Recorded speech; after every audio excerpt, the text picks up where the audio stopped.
नाम पूजा ठाकुर है और मैं हिमाचल प्रदेश शिमला से हूँ। और पिछले 12 साल से मुझे लंग्स कैंसर था, जो कि 4th स्टेज में था, 4th स्टेज में था। और मैंने यहाँ PGI मैक्स से इलाज करवाया था अपना तो मुझे कोई आराम नहीं मिला, क्योंकि जो मेरी बीमारी थी वो गलत डायग्नोज की गई थी। बाय प्रोफेशन में एक डॉक्टर हूँ। उन दिनों मैं देहरादून में जॉब करती थी, तो मुझे खांसी हो गई थी, काफ़ी ज़्यादा खांसी हुई। तो इलाज करवाया, उसमें जो मेरे लंग्स में छेद हो गए थे, छेद से दिखते थे। तो मुझे भी पता था कि अगर आपके लंग्स में होल है तो वो टीबी का एक कारण हो सकता है। तो डॉक्टर ने कहा मैडम आपको टीबी है। जो मेरा स्पूटन था वो नेगेटिव आता था, वो पॉजिटिव नहीं था।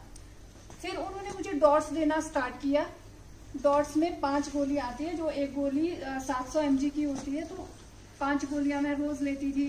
फिर उसको लेते लेते डे बाय डे मेरी तबीयत और ज्यादा बिगड़ती गई। फिर मैं और डॉक्टर को बोलती थी सर मेरे को कोई इम्प्रूव ही नहीं है, क्योंकि डॉट्स एक ऐसी चीज है कि अगर आप जितने बिस्तर पे पड़े हैं, टीबी जो मर्जी फाइनल स्टेज पे है, जो अगर आप 1 हफ्ते डॉट्स ले लिया तो एकदम बंदा उससे ठीक हो जाता है डॉट्स से। तो सर ने कहा शायद आपका इम्यून सिस्टम बहुत वीक हो चुका है, उसकी वजह से ये है वो है। फिर मेरे को घर लेके आगे वापस, जब मैं बहुत ज़्यादा बीमार रही, फिर यहाँ PGI लेके आए। डॉक्टर ने कहा मैडम आपको तो कैंसर है और टीबी तो नहीं है। फिर यहाँ पे ट्रीटमेंट करवाया, बहुत ट्रीटमेंट करवाया PGI में। फिर PGI में डॉक्टरों ने हाथ खड़े कर दिए, बोलते हैं अब हमारे बस का नहीं है, क्या हम क्या बोले आपको, क्या दे इलाज, क्या दे ये। फिर इन्होंने कीमो स्टार्ट कर दी। मेरी कीमो स्टार्ट हुई तो मेरे एक भी कहीं बाल नहीं था, इधर इधर सर में कहीं। फिर मतलब 2 साल तक तो मैंने शीशा भी नहीं देखा कि मैं कैसे दिखती हूँ या जो भी है। लेकिन मैंने लोगों से बात करना, हंसना ये नहीं छोड़ा, कभी नहीं छोड़ा मैंने। खाना भी नहीं छोड़ा। खाना खाती थी वॉमिट आ जाता था, फिर खाती थी, चल थोड़ा सा तो रह ही जाएगा कुछ ना कुछ अंदर। फिर उसके बाद मैक्स लेके आए मुझे यहाँ, तो इन्होंने इतना बुरा हाल कर दिया। मैक्स वालों ने मेरा सारा खून निकाल देते थे। और फिर मतलब एक दिन का इनका था, बेड के थे सिर्फ 10,000 रुपए। और कोई भी दिन इनका ये नहीं जाता था जिस दिन ये 1-1.5 लाख रुपए का मतलब बिल नहीं बनाते थे मेरे लिए सारे। मतलब मेरे मतलब मैं अपने हस्बैंड का बहुत बहुत धन्यवाद करना चाहूंगी।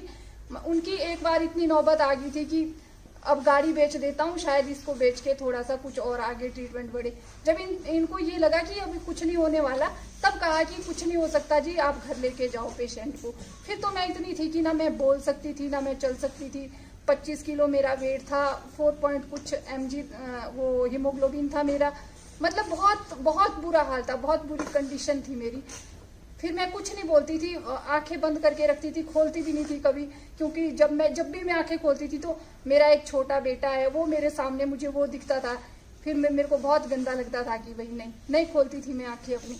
फिर इसके बारे में मुझे अनुपमा एक लड़की है, उसने बताया मेरे हस्बैंड को कि ये एक iPulse आया है, आप ट्राई करके देखो अगर कुछ इससे होता है। वो भी करवाया। जब वो स्टार्ट करवाया तो कॉटन से मतलब अंदर मुंह में डालते थे मेरे, कब नीचे जाता होगा कोई पता, मुझे भी पता नहीं है। लोग आते थे, आज पता नहीं आज इसको कुछ हो जाएगा, कल इसको कुछ, सारा सुनाई तो सब देता था मुझे, लेकिन मैं बोल नहीं पाती थी।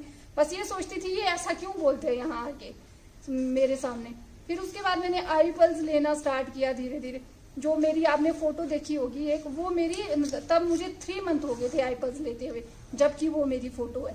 तब तो मैंने बैठना स्टार्ट कर दिया। उस टाइम मेरे को पैरालिसिस भी हो गया था पूरा, यहाँ से लेकर नीचे तक। मेरी ये आंख ऐसे खुली रहती थी, मतलब बंद नहीं होती थी ये, और पूरा था इधर सारा। मतलब उसका भी करवाया, क्या करवाना था, दवाइयाँ मैं खा नहीं सकती थी, कुछ भी नहीं। फिर iPulse से मेरा ये भी स्टार्ट हो गया। और एक बात और दोस्तों ना, ये ना किसी की जो मतलब जिसने झेला होता है ना, जैसे वो भैया बता रहे थे इनको कि पैसे देके हमने इनको नहीं बुलाया है, वैसे ये एक मेरे मित्र है शिमला से, अच्छी तरह से उनको सब पता है। उन्होंने एक फॉरएवर कंपनी यूज की है, वो ज्वाइन की है। तो उन्होंने मुझसे कहा चैट करके कि मैडम इंडस विवा वाले आपको कितने पैसे देते हैं झूठ बोलने के, कि मतलब मैंने उनको कुछ नहीं बोला। मैंने उनको एड्रेस सेंड किया अपना, ये भाई मेरे घर का एड्रेस है और इस जगह पे मेरी रिपोर्टें रखी, आप खुद अंदर घर में जाना, मेरे हस्बैंड को भी नहीं बोलना कि मैं क्यों आया हूँ, यहाँ से मेरी रिपोर्टें उठाना। आपकी समझ में जो भी डॉक्टर आपको लगेगा पढ़ा लिखा, जिसको रिपोर्टें पढ़नी आती है, देखनी आती है, उनको